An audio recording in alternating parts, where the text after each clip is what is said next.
micrófono, hermano. Fariña, si puede darle audio. Muy bien, gracias, hermano. Ahora sí. Oremos. Oremos.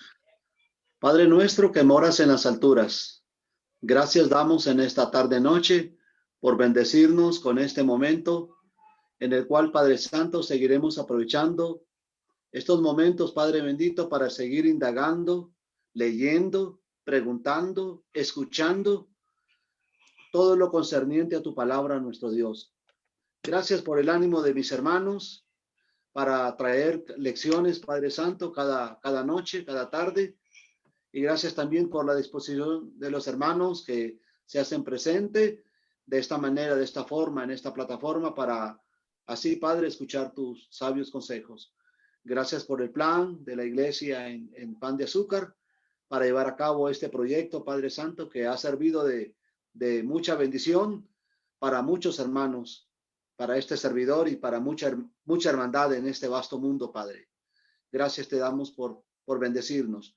Encarecidamente, Padre, queremos implorarte, rogarte, suplicarte por nuestros hermanos que ahora mismo padecen por el COVID o por otras enfermedades, Padre Santo.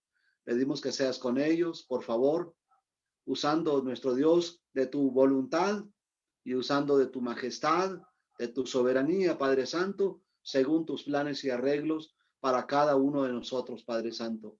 Gracias también por el hermano Sergio en apoyarnos para presidir esta reunión en esta tarde. Que la gloria y honra, Padre, la tengas solamente tú por todos los siglos de los siglos. En el nombre de Jesucristo. Amén. Amén, Señor. Muy bien, muchas gracias, hermano José Fariña.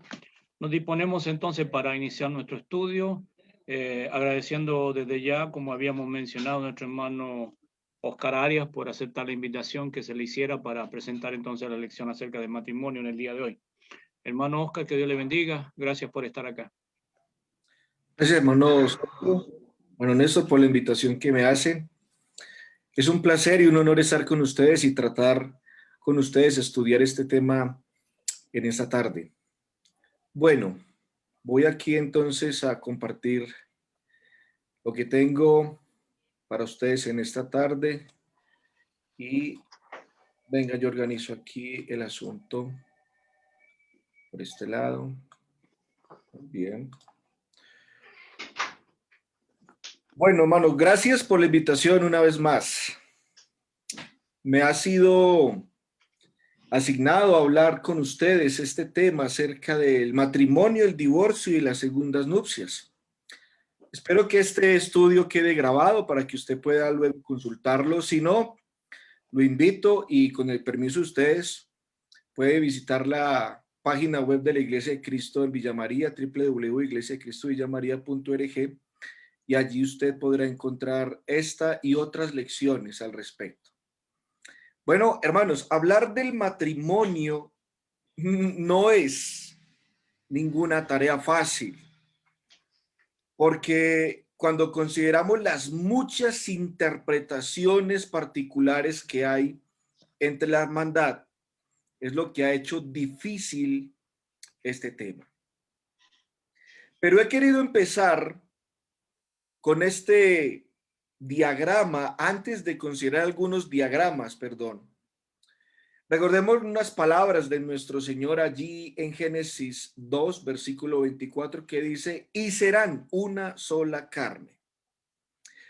Voy a tratar de hacer lo posible por cubrir, no a fondo, porque el tema del matrimonio tiene tela mucho de donde que cortar, pero voy a tratar algunos puntos interesantes acerca del matrimonio, el divorcio y las segundas nupcias.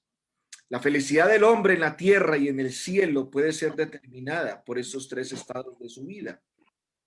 Y también, aparte de la felicidad, ¿por qué no decirlo? Su salvación también depende de estos tres estados de su vida, sobre el matrimonio, el divorcio y las segundas nupcias. Pero antes de hablar sobre el divorcio, hablemos un poco acerca del matrimonio. Génesis capítulo 2, versículo 24.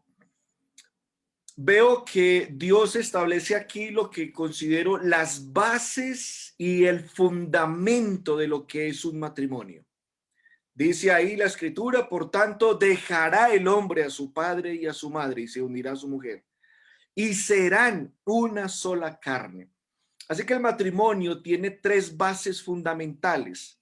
Dejará el hombre, se unirá y serán.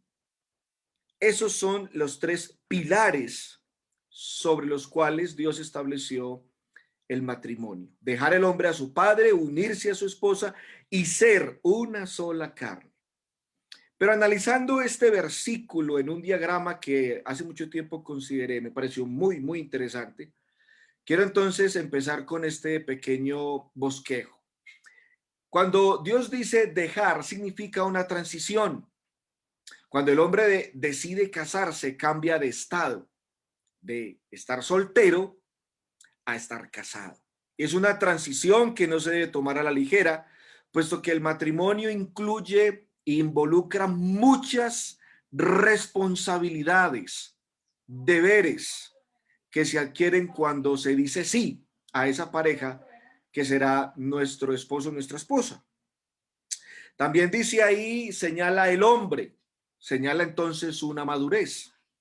Cuando el hombre llegue a una condición adulta, responsable, puede entonces llegar a tomar esta decisión. Por eso señala ahí el hombre, no dice un joven, dice el hombre, cuando hoy en día hay muchas sociedades a muy temprana edad se han casado, pero bueno, no interesa. Implica entonces una madurez. Dice ahí, dejar a su padre y madre significa un modelo completo de familia. ¿Cuántos de nosotros podemos decir, mis padres siempre juntos, los viejos, siempre juntos? Y a pesar de las luchas y las dificultades, siempre estuvieron ahí. No estamos diciendo que el matrimonio sea sin problemas. Siempre hay problemas y dificultades, pero los viejos siempre estuvieron ahí juntos, todo el tiempo. Así que aquí se ve el modelo de lo que es la familia completa. Y dice también, y se unirá. Significa entonces que se formará una nueva familia. El hombre deja a su padre y su madre. ¿Cuándo? Cuando sale de su hogar para ser y formar una nueva familia. Y unirse con su mujer significa que la mujer llega aquí a ser un complemento. Jesús mismo decía que la mujer será una ayuda idónea para él. No es un hombre con un hombre, no es una mujer con una mujer. Eso no está contemplado en las bases fundamentales de lo que es el matrimonio. Y dice, y serán, presente continuo. Significa que la unión es una unión permanente. Ese es el plan del Señor con el matrimonio, que el matrimonio no es de un mes, una semana, un año. El matrimonio tiene una base permanente porque dice serán. Eso significa que la unión es, según los planes del Señor, para toda la vida. También se implica un proceso de aprendizaje, amistad, confianza, es una relación permanente. Y dice, y serán una sola carne, implica esa última frase, una intimidad profunda entre dos personas, una sola carne. Así que las matemáticas de Dios no son como muy lógicas para nosotros. Nosotros decimos que 1 más 1 es 2, pero para el Señor 1 más 1 es 1. Y quizás esa lógica para muchos no cuadre, pero es la lógica del Señor. Así que esto es, hermanos, lo que Dios en su divina sabiduría estableció para el matrimonio. Pero bien, hablemos un poco acerca de lo que es el divorcio, porque el divorcio no entra en el versículo. El divorcio no está contemplado en las bases del matrimonio. No está ahí.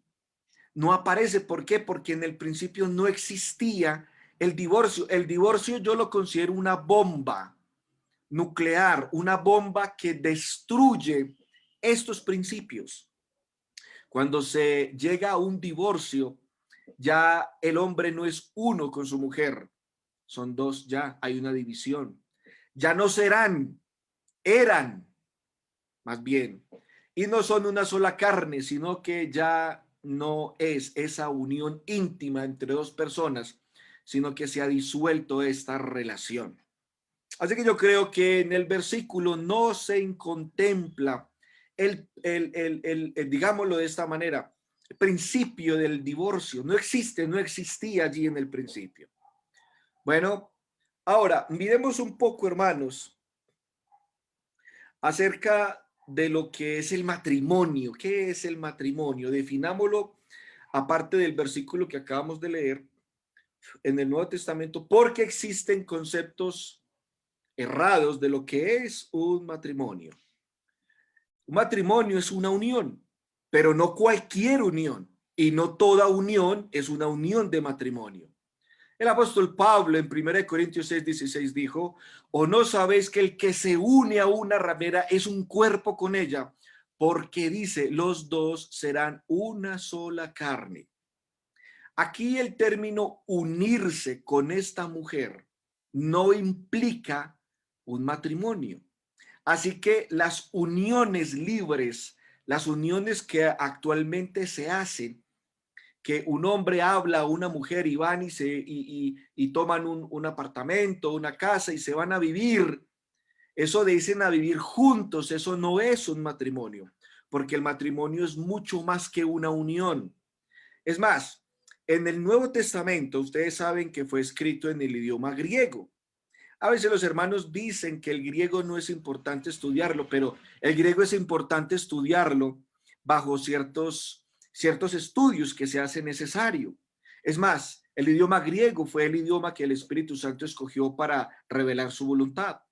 Y como dicen algunos, el idioma griego es el idioma más exacto a la hora de expresar ideas. Y eso es lo que a mí me gusta mucho del griego, porque para expresar ideas es exacto, es muy exacto el idioma. Así que los griegos el idioma griego usaba dos términos para describir unirse o unión. El primero es koyomai, o perdón, koyao. ¿Qué significa? Y aparece 10 veces en el Nuevo Testamento: Lucas 10:11, Lucas 15:15, 5:13, Hechos 5:13, perdón, 8:29, 9:26, 10:28, 17:34 y Romanos 12:9, incluyendo también 1 Corintios 6:16.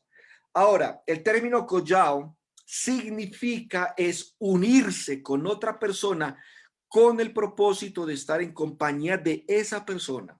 Originalmente tuvo el significado de pegarse uno a otro, pero en ninguna parte se ha usado este término para definir el matrimonio. Ahora, koyao usa Pablo en 1 Corintios 6:16 para describir la unión entre un hombre y una mujer de una manera ilícita, fornicación, como lo dice Pablo en 1 Corintios 6. Ahora, el otro término que aparece en el Nuevo Testamento es proskoyoamai.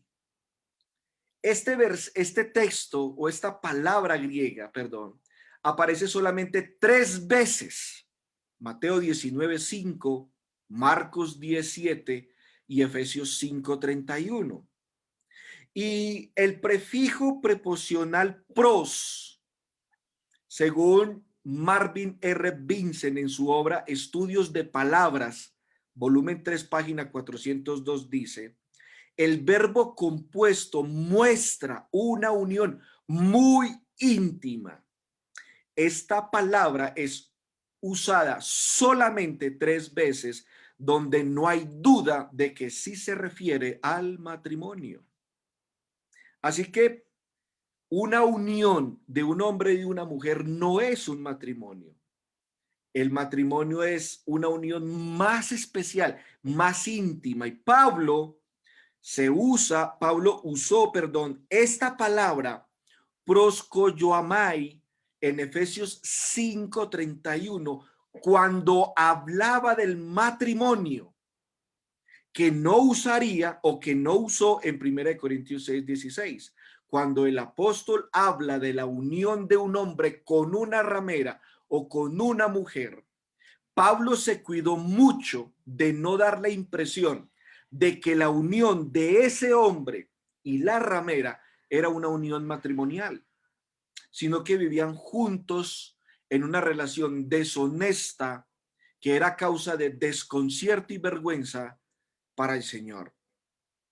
Con el perdón de ustedes y de algunos de mis hermanos aquí en plataforma, algunos hermanos americanos piensan que cualquier unión de un hombre con una mujer y que basado en eso, por el tiempo tuvieron hijos y todo eso. Eso es un matrimonio. Déjenme decirles que están equivocados.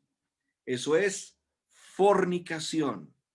Una cosa es la unión de un hombre de una manera ilícita, que no es matrimonio. En la Biblia la señala una fornicación.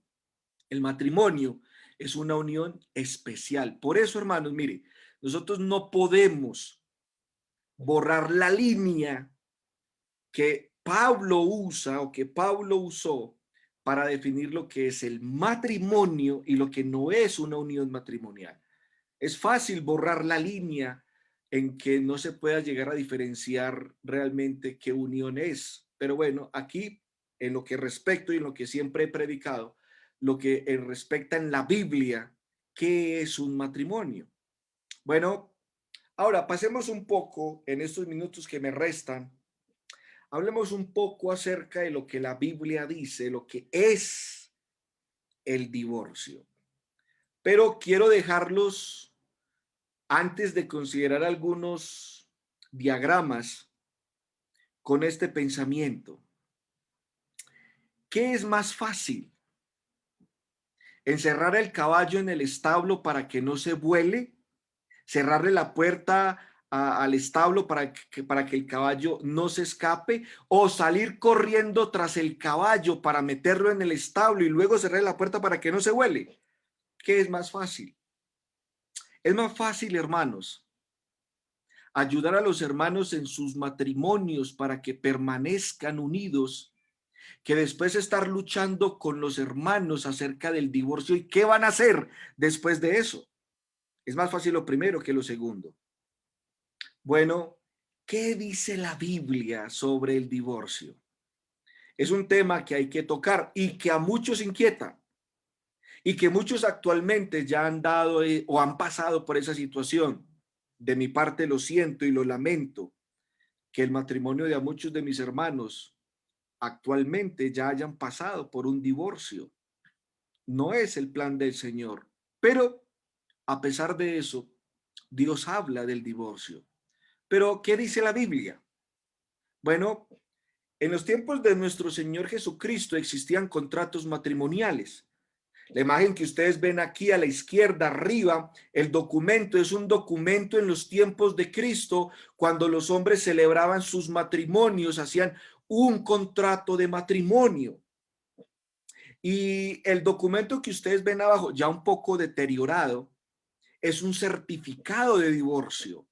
Ese certificado de divorcio es del año 71 al año 70 después de Cristo. Está escrito en arameo. Se encontró en el desierto de Judea, en el lado norte del Wadi de Murabá. Así que en los tiempos de Cristo y antes de Cristo, es más, la ley de Moisés decía eso, que si un hombre no agradaba a su esposa y quería divorciarse de ella, debía darle un certificado de divorcio, cosa que le protegía a ella y podía ir y casarse con otro hombre. Y él también, el que daba la carta de divorcio, podía ir y encontrar una nueva relación con una mujer que no sea su esposa. Bueno, pero hablemos un poquito acerca del divorcio.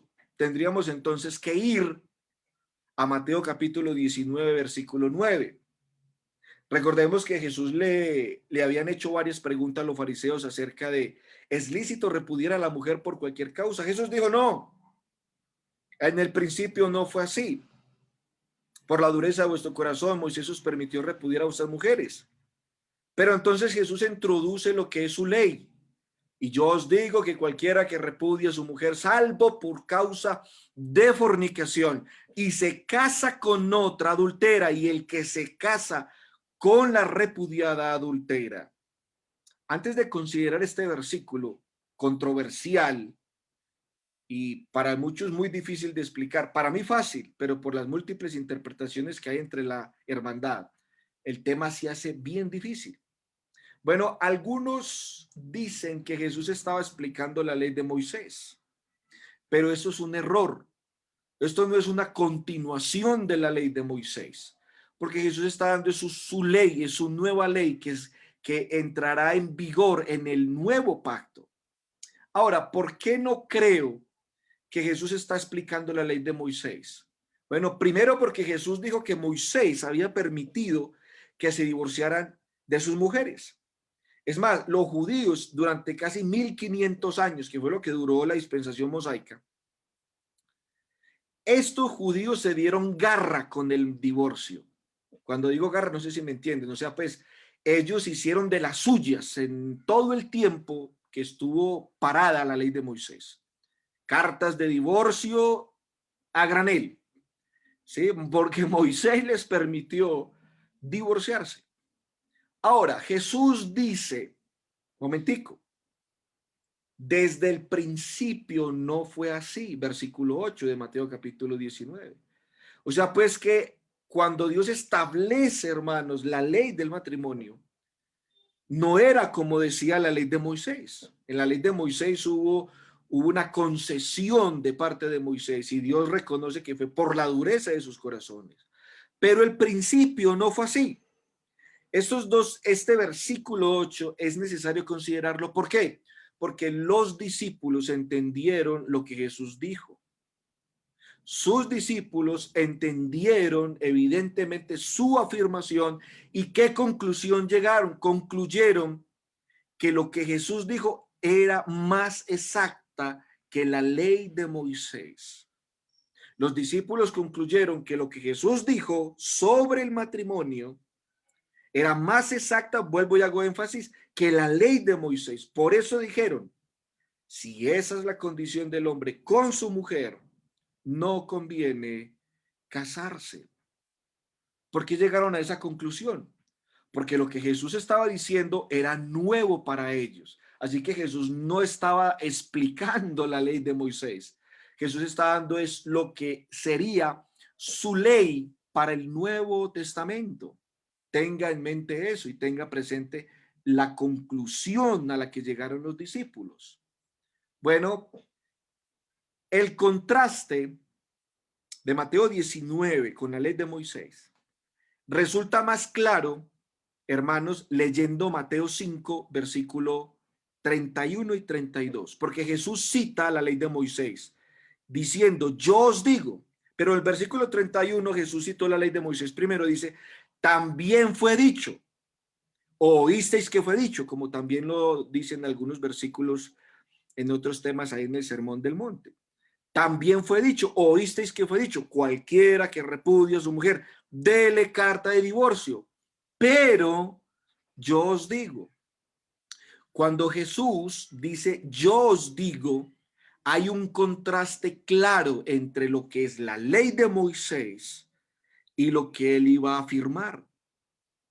Las palabras, pero yo os digo, nos muestran claramente que lo que sigue está en contraste con lo que precede. Así que la ley de Moisés, digámoslo de esta manera, convenía casarse. ¿Por qué? Porque Moisés había permitido la carta de divorcio. Entonces no había ningún problema con un matrimonio que funcionara a media marcha o que no funcionara muy bien. Había una alternativa para librarse de un mal matrimonio.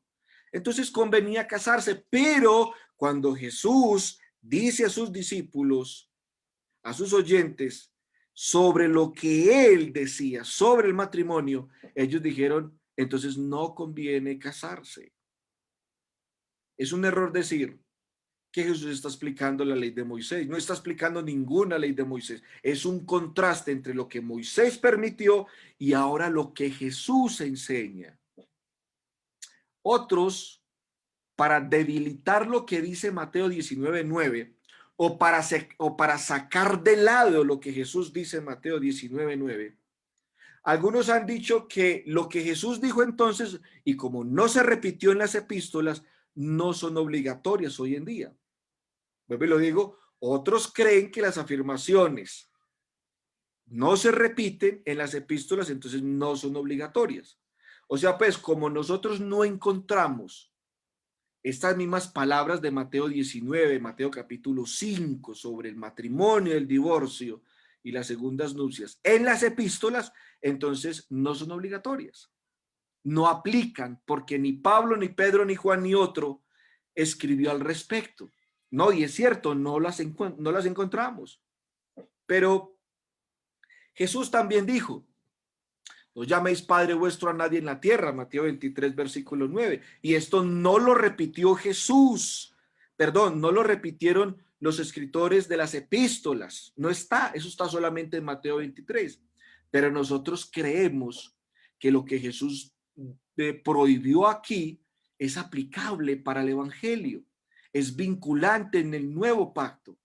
Es más, también Jesús dijo, si tu hermano pega contra ti y no quiere arrepentirse, dilo a la iglesia.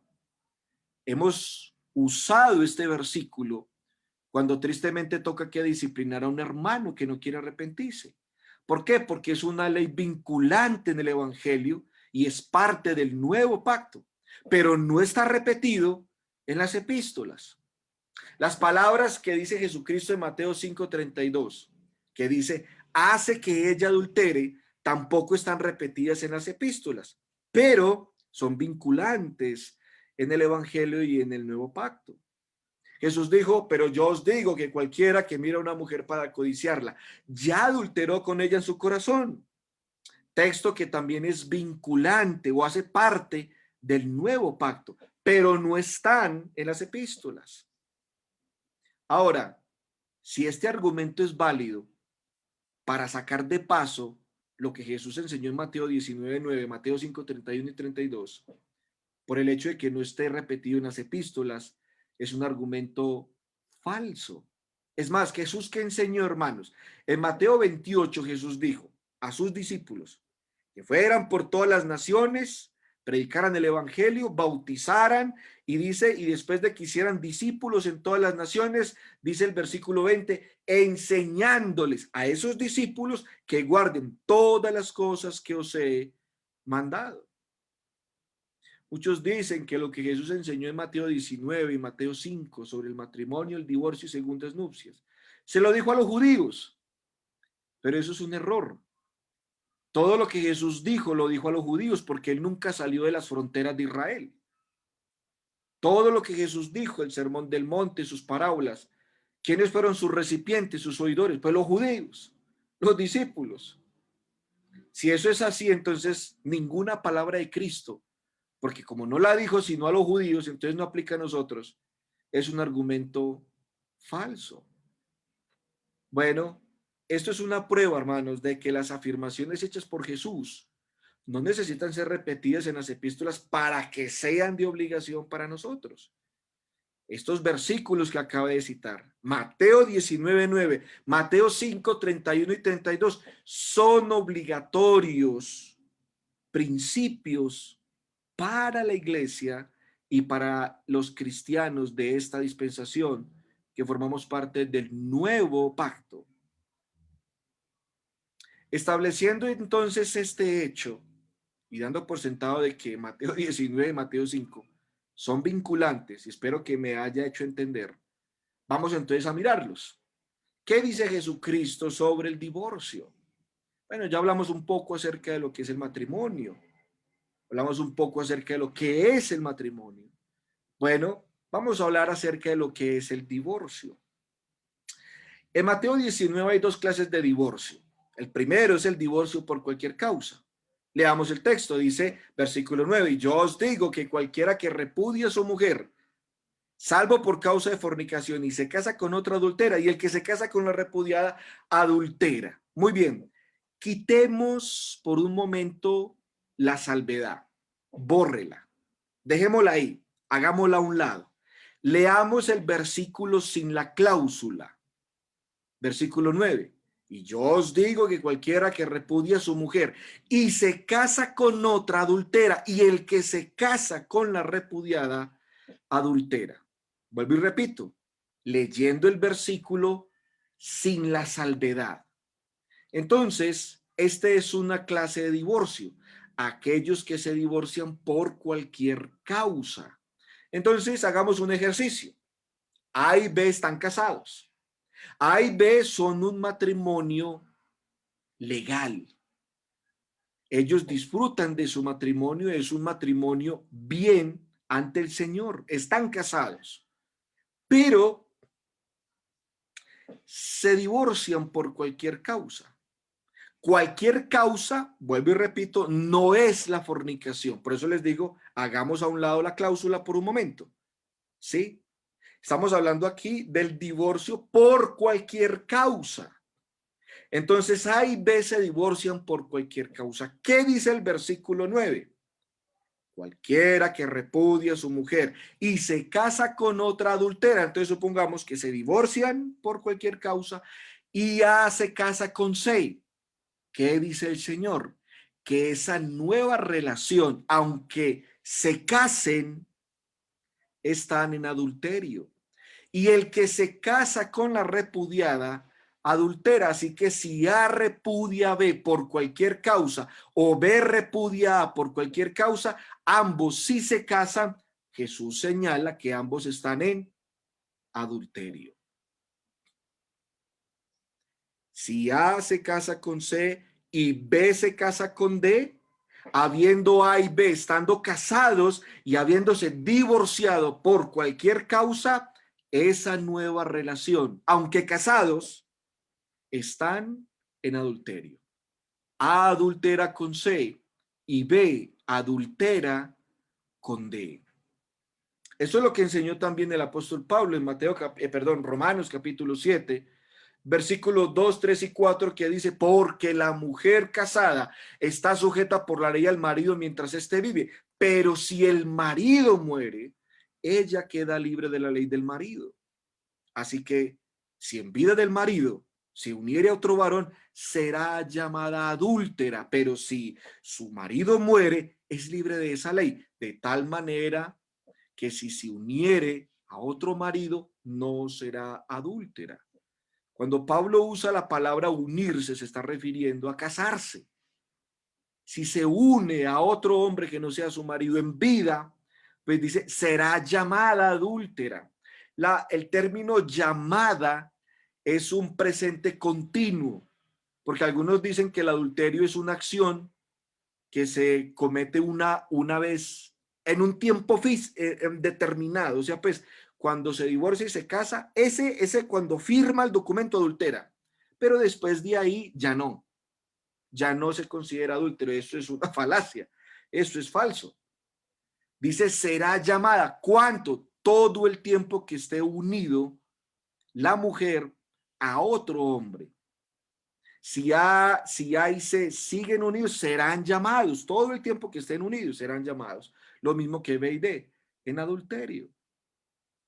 El apóstol Pablo en 1 Corintios 7, 10 y 11 dice, pero a los que están unidos en matrimonio mando, no yo sino el Señor, que la mujer no se separe del marido. ¿Cuándo Jesús dijo que la mujer no se separe del marido? Pues no, en Mateo capítulo 19, versículo 9. Cuando lo dijo en esas palabras: cualquiera que repudie a su mujer y se casa con otra adultera, y el que se casa con la repudiada adultera. Ahí lo dijo.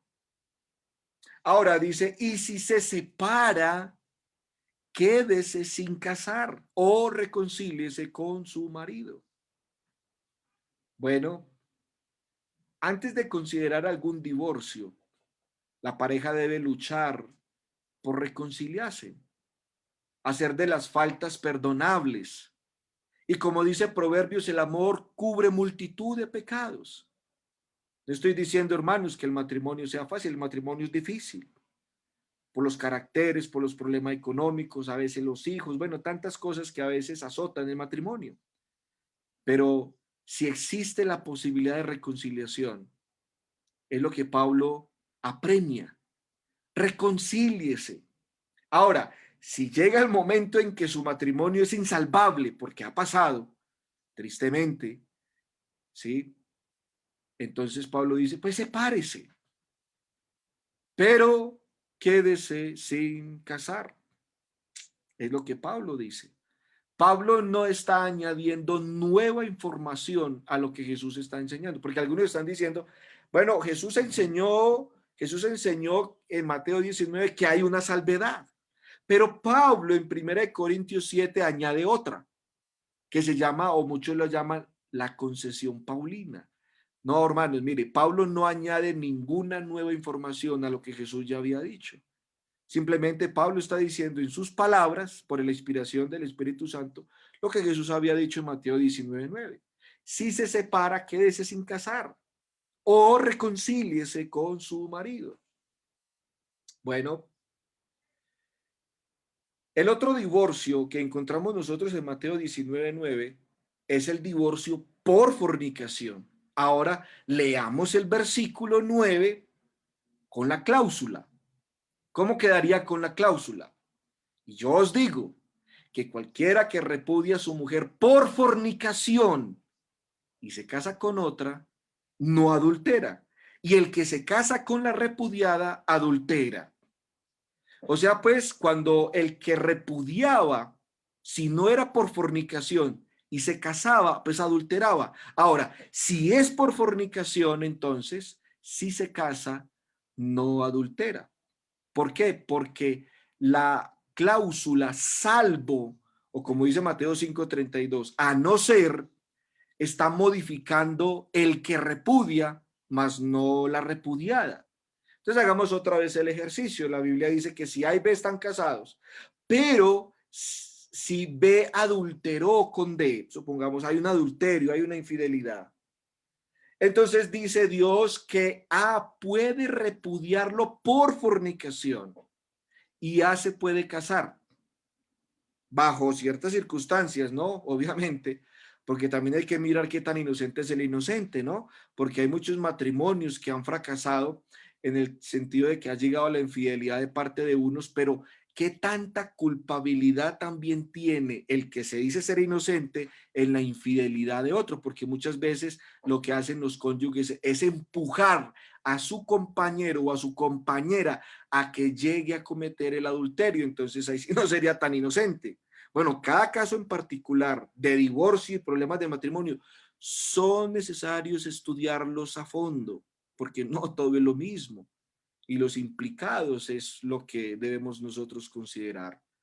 Entonces Jesús dice que si B comete es desleal, adultera, A puede casarse nuevamente. Dice ahí entonces existiendo el divorcio por fornicación y A se casa con C, entonces no adultera. Es la implicación, la inferencia necesaria que nosotros hemos llegado sacando y leyendo el versículo 9. Pero la segunda parte de la frase, y el que se casa con la repudiada adultera.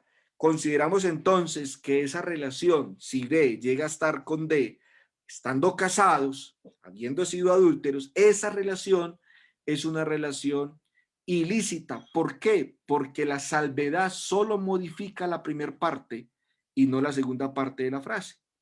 Ahora, algunos alegan que la razón por la cual el cónyuge culpable puede volverse a casar, el cónyuge culpable puede volverse a casar, es porque el lazo matrimonial queda roto cuando el cónyuge elige divorciarse del fornicario culpable. Les explico. Lo que argumentan algunos, o la lógica de algunos es, mire, si A repudia a B por infidelidad, se rompe el pacto, porque A se puede casar con C. Y si A se puede casar con C, entonces B queda libre. ¿Por qué? Porque ya no está atado a A. Entonces B se puede casar con D. ¿Por qué? Porque la infidelidad rompe el pacto. Ya no están unidos. Entonces B queda libre. Entonces dicen que si la unión entre los dos cónyuges se rompe, ambas partes entonces quedan libres para casarse de nuevo. Yo no creo eso. Yo creo que eso es una manera de forzar, argumentando y basándose en un argumento, entre comillas, de lógica para justificar un segundo matrimonio de aquel que ha sido culpable de ser desleal en una relación de matrimonio lícita. Analicemos este punto, hermanos. A mí se me está acabando el tiempo. Como les digo, el matrimonio y hablar del matrimonio y el divorcio, eso es tela de mucho de que hay que cortar. Pero bueno, espero aclarar este punto, ¿no? Entonces, algunos dicen no adultera, pero Jesús dice que adultera y el que se casa con la repudiada adultera. Bueno, Leo Bolz, en sus comentarios sobre Mateo 19:9 dice: la parte culpable abandonó para siempre a su cónyuge matrimonial, lo cual lo descalifica para una futura asociación. El cónyuge culpable no puede volver a entrar en un matrimonio puro y según la ley. Comentarios sobre Mateo capítulo 19, versículo 9, Leo Bolz. También dice el doctor A.T. Robertson, dice en su libro de figuras del Nuevo Testamento, figuras griegas del Nuevo Testamento, dice, hablando sobre Mateo 5:31, dado lo que Jesús implica en Mateo 5:31, se permiten las nuevas nupcias del cónyuge inocente, pero no las del cónyuge culpable.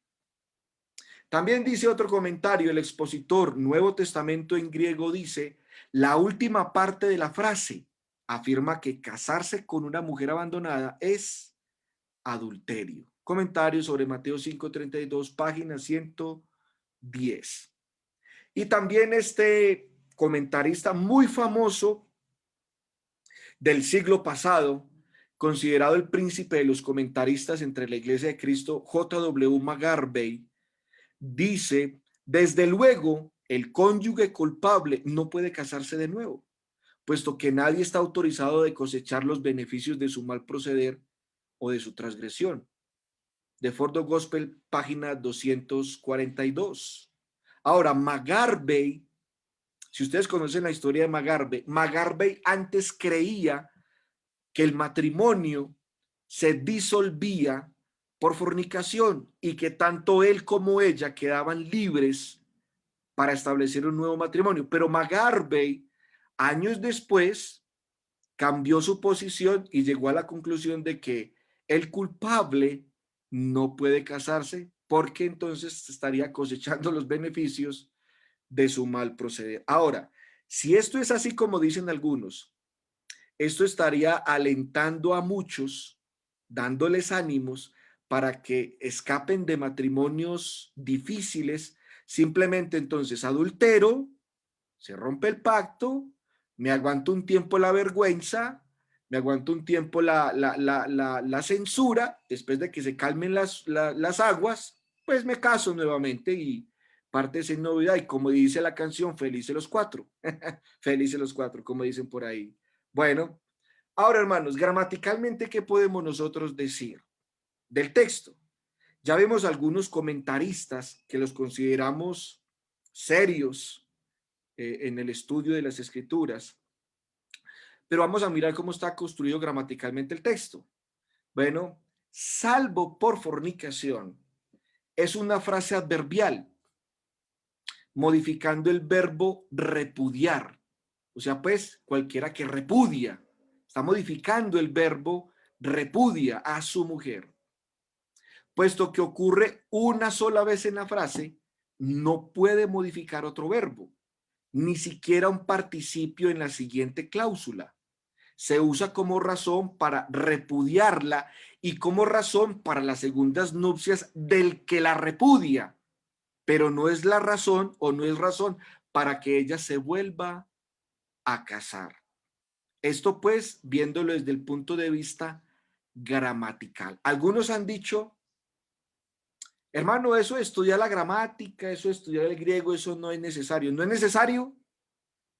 Quizás en todo estudio bíblico no sea necesario, porque hay doctrinas muy sencillas, no tienen vuelta de hoja, pero hay temas que sí requieren estudiar, hermanos, los términos griegos y la gramática. Es más, si usted tiene una mala gramática, pues va a leer mal, y si va a leer mal, va a llegar a una conclusión equivocada, y si va a llegar a una conclusión equivocada, va a tener en su mente una idea equivocada, y si usted tiene una idea equivocada, usted va a creer esa idea equivocada, y si usted cree eso, va a llegar a una práctica equivocada y a una doctrina equivocada.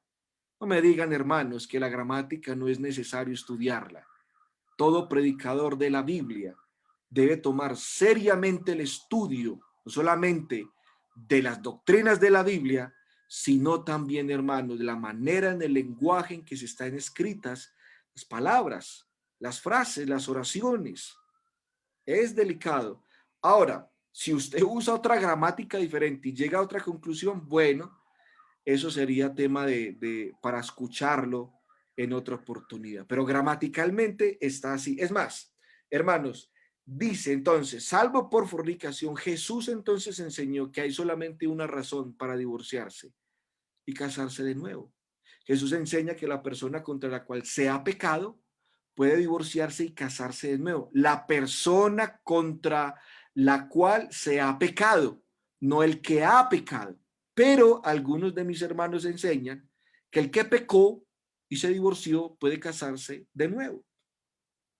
Yo creo que no es así.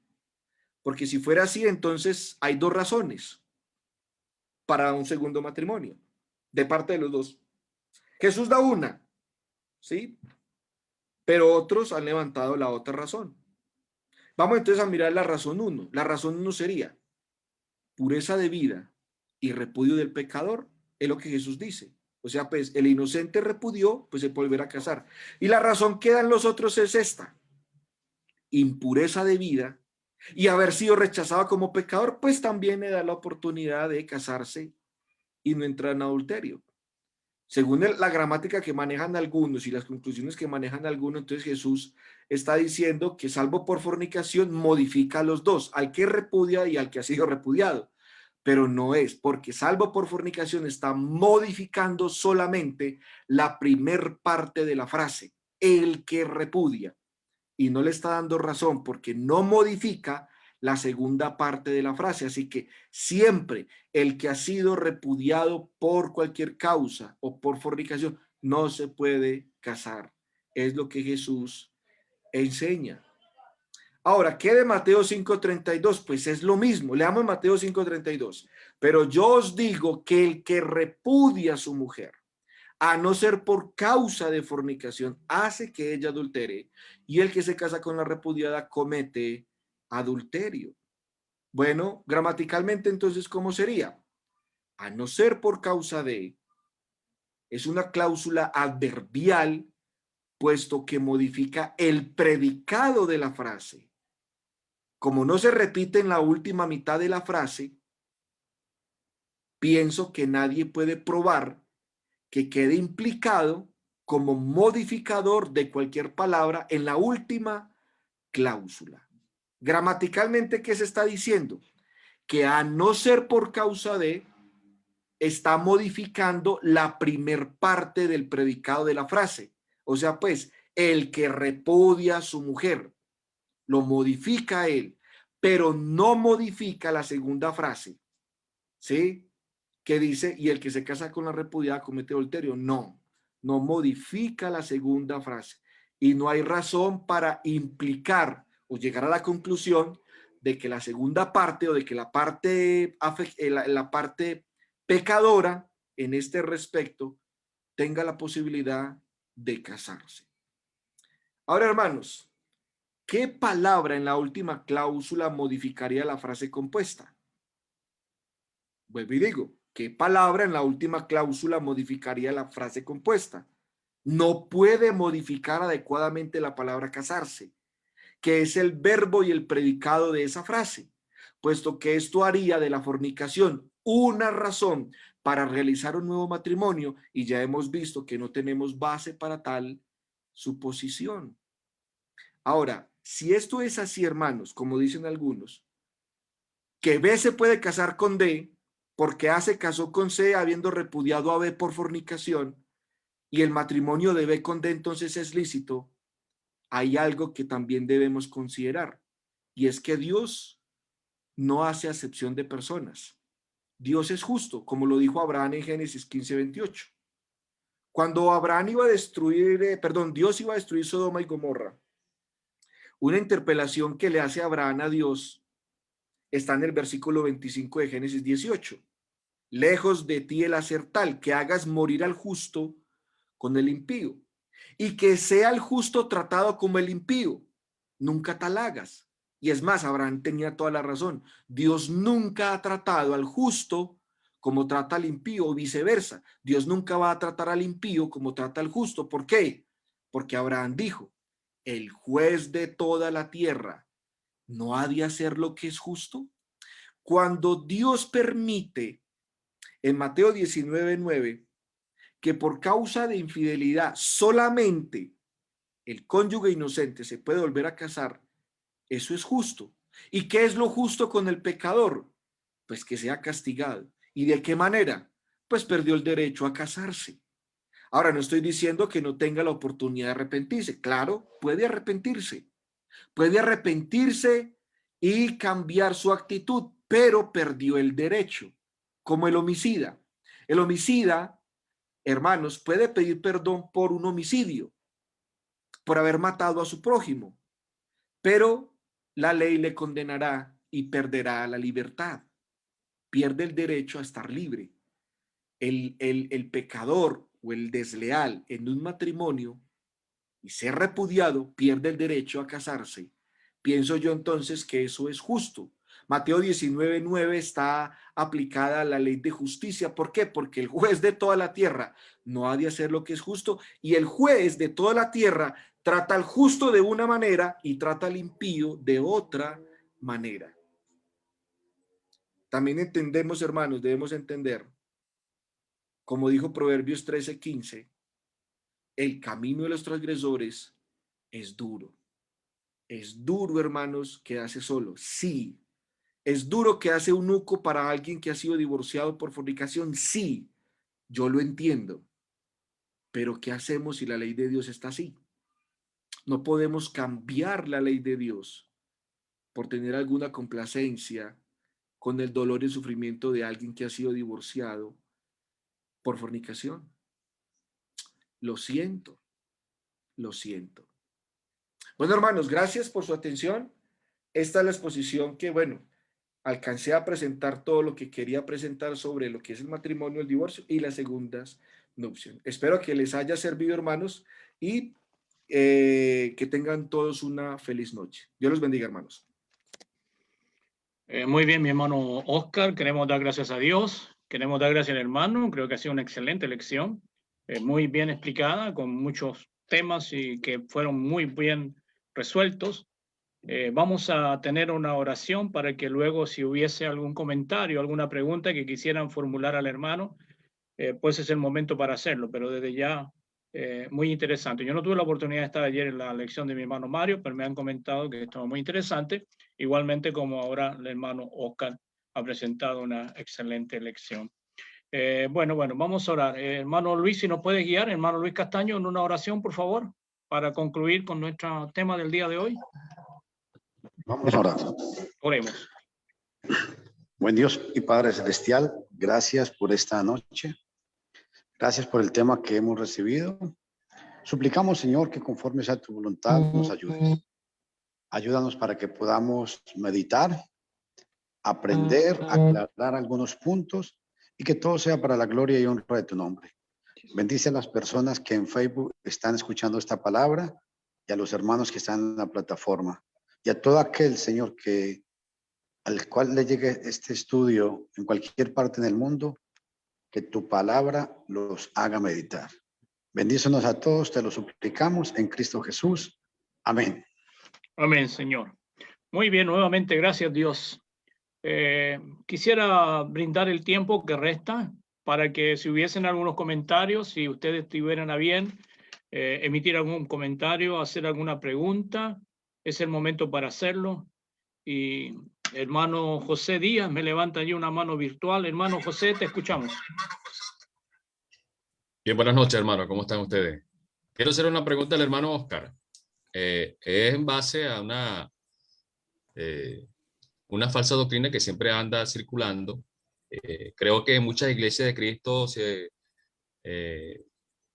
permite como una salvedad, como se lee en 1 Corintios 7:10, hablando de que una concesión de Pablo acerca de que si en una relación de pareja, por alguna causa o circunstancia, los hermanos le dicen que sí, hermano, usted se puede separar, o hermano, usted se puede separar, pero se queda sin casar. Lo digo porque es una doctrina que se está propagando, y entonces es para que usted, yo sé que usted la sabe bien, pero para que la diga, pues, a través de este medio. Hermano Oscar. Hermanito José, mire, ¿qué dice el versículo 11? Mejor leo desde el 10. Pero a los que están unidos en matrimonio, mando no yo, sino el Señor, que la mujer no se separe del marido. Okay, eso es lo ideal, ¿no? Y si se separa, dice, quédese sin casar o reconcíliese con su marido y que el marido no abandone a su mujer. Bueno, obviamente, hermanos, Pablo está diciendo que dice que si se separa por alguna razón, por algún conflicto difícil de resolver, matrimonio insalvable, se puede divorciar. Es lo que Pablo está diciendo. Pero no se puede volver a casar. Sencillo. Sí puede existir el divorcio, claro, porque Pablo lo está diciendo, pero no se puede volver a casar. Ok. Hermano Luis, pero hermano José. hermano, pues algo contradictorio, porque entonces chocaría con con la enseñanza de Cristo, porque no es por cualquier causa. Ahora, si la pareja se divorcia por cualquier causa, ¿estaría en pecado? Porque está separando lo que Dios unió. Es una pregunta, ¿no? Es bueno para aclarar a través de este medio. Yo sé que usted lo sabe, hermano Oscar, pero es bueno recalcar, porque es la pareja quien toma la decisión. O en este caso la mujer toma la decisión. Pero no es, por ejemplo, que sea el predicador de la iglesia y venga y le diga a la pareja, mira, yo le aconsejo que se separe, pero se queda sin casar. El predicador que enseña, eso lo ha pasado, hermano. El predicador que le aconseja a la pareja que se separe y se queda sin casar, este hermano no estaría en pecado enseñando una falsa doctrina, cosa contraria a la enseñanza de Cristo. Esa es la pregunta. Bueno, hermano, mire, pero le entiendo. O sea, lo que debemos hacer nosotros como predicadores es ayudar a los hermanos en sus matrimonios, en sus problemas, ayudarles para que continúen luchando por el proyecto de vida que tienen, ¿no? Por el matrimonio. Pero hay matrimonios insalvables, hermano. Hay matrimonios que desafortunadamente van a desembocar en el divorcio. En el versículo 15 de 1 Corintios, Pablo habla de la hermana que está casada con un incrédulo y el incrédulo decide dejarla. ¿Sí? Dice el versículo 15, pero si el incrédulo se separa, sepárese, pues no está el hermano o la hermana sujeto a servidumbre semejante caso, sino que a paz nos llamó el Señor. Entonces, Pablo aconseja el divorcio. En el versículo 15 dice que si el incrédulo, obviamente no tiene temor del Señor, pues se va, abandona el hogar. Dice el apóstol Pablo, pues si el incrédulo quiere separarse, pues que se separe. Pues sepárese. El divorcio es algo triste, es algo fatal, es algo que no debería existir. Pero hay matrimonios, hermanos, que son insalvables.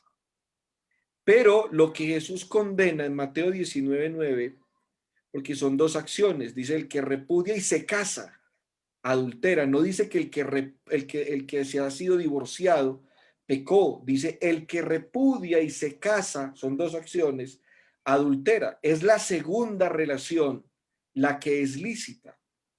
Hay hermanos que han sido repudiados, ¿sí? O se han divorciado y no se han casado, permanecen solos.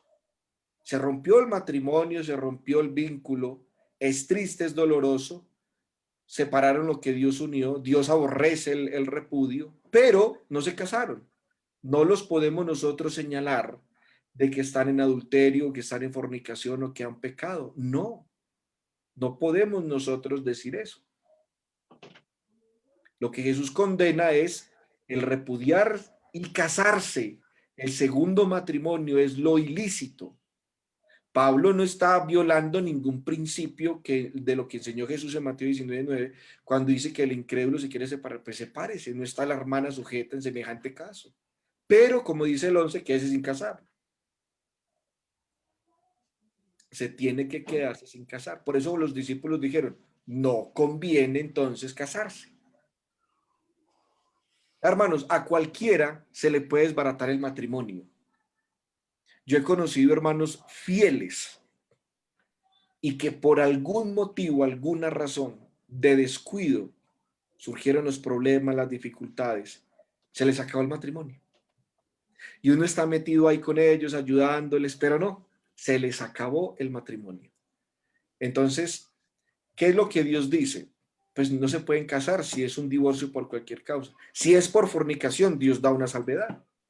¿Ve? Es lo que el Señor enseña. Es lo que yo siempre he predicado, hermano. Hasta el momento.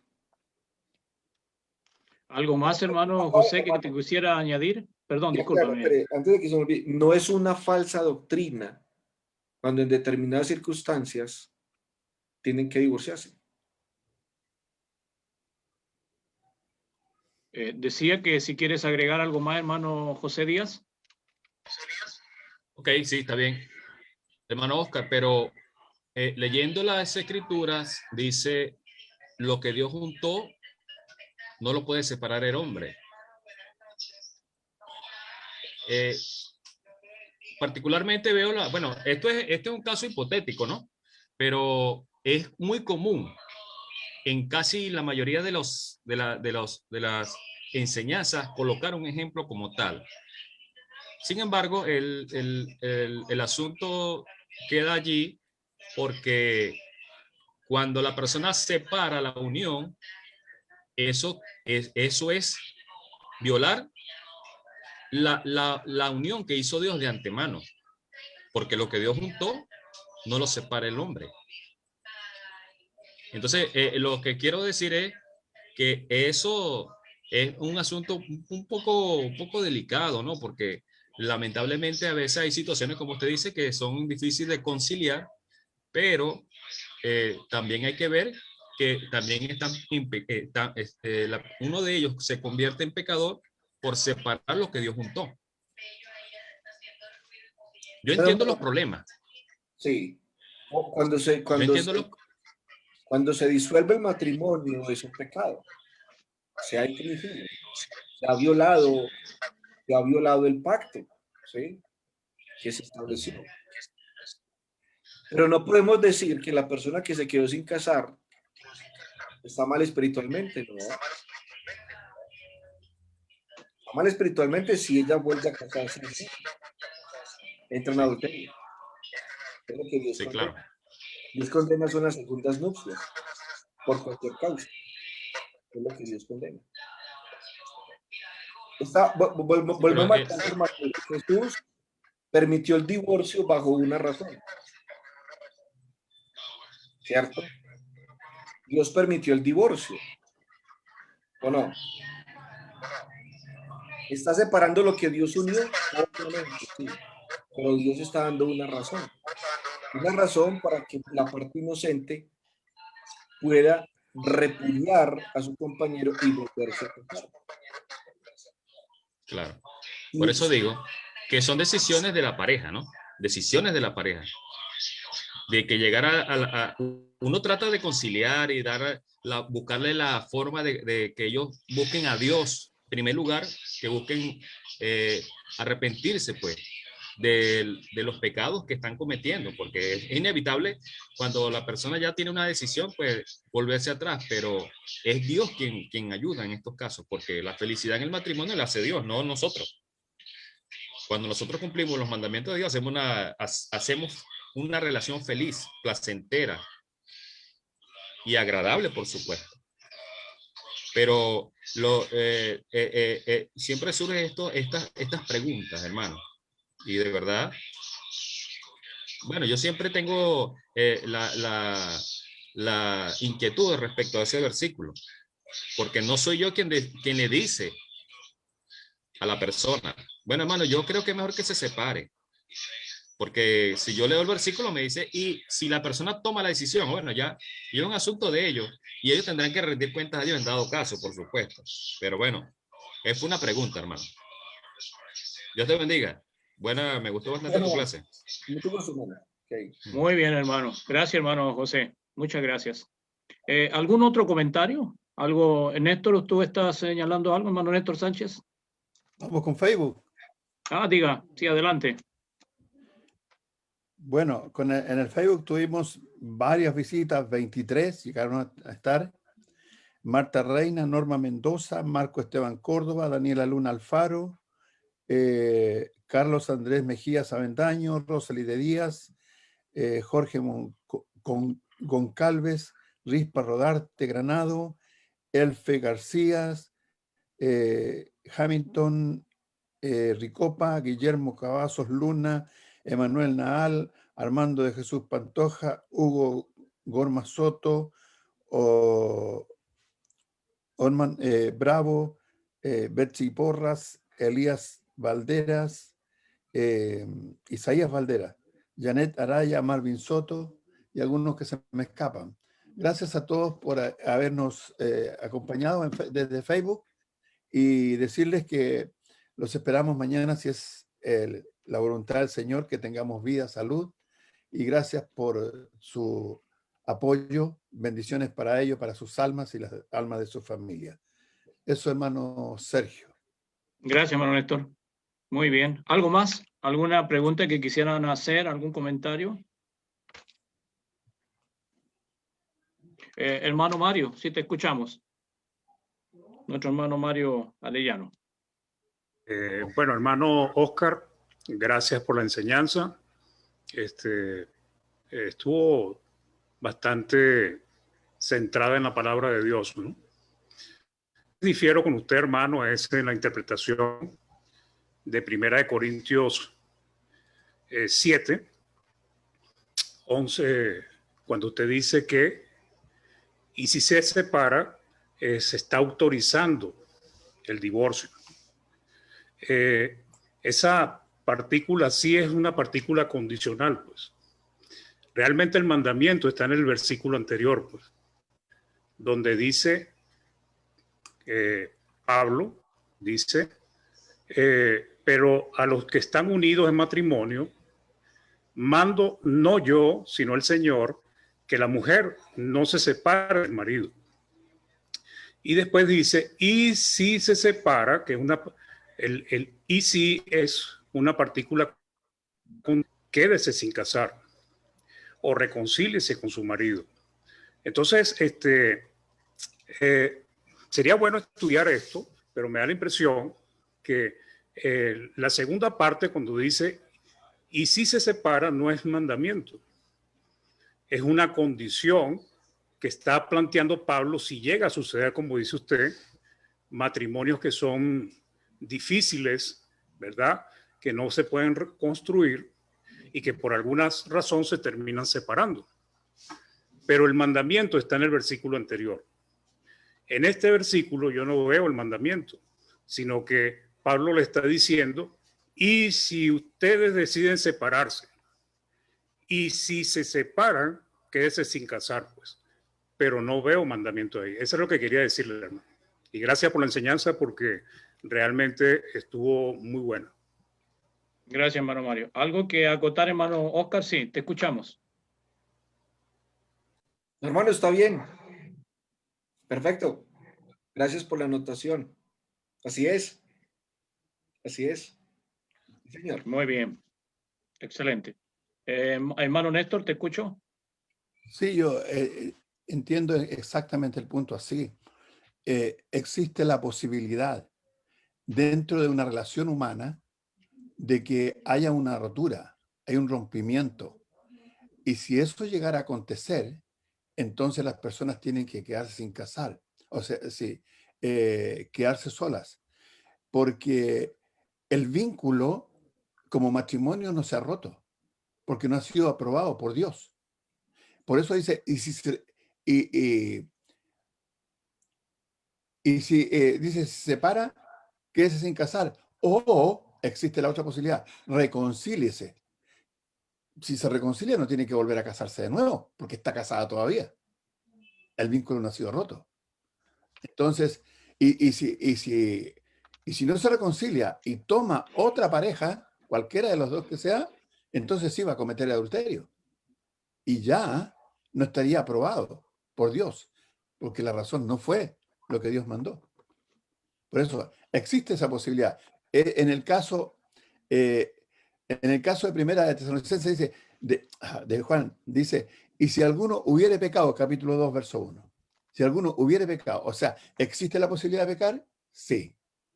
¿Existe la posibilidad de que haya un rompimiento? Sí. Quizás por la mala conducta de los seres humanos, pero no está aprobado por Dios como mandamiento para que la persona se pueda divorciar. Eso, nada Muy más. bien. Hermano Oscar, otra consulta. Si se da esa posibilidad de que ellos no se divorciaron por la razón bíblica, ambos entonces deberían quedarse sin casar. No solamente uno de ellos, sino que ambos, ya sea el esposo y la esposa, si es que se da la posibilidad de que ellos no disolvieron su matrimonio, como dice en Mateo capítulo 19. ¿Eso es así? Correcto, Bien. afirmativo. Ujú. Sí, No así señor. en el otro caso, que uno pudiese rehacer un matrimonio en la parte inocente, no así el que causó el pecado de la fornicación. Correcto. Bueno, Sí, señor. hermano Waldo, te escuchamos.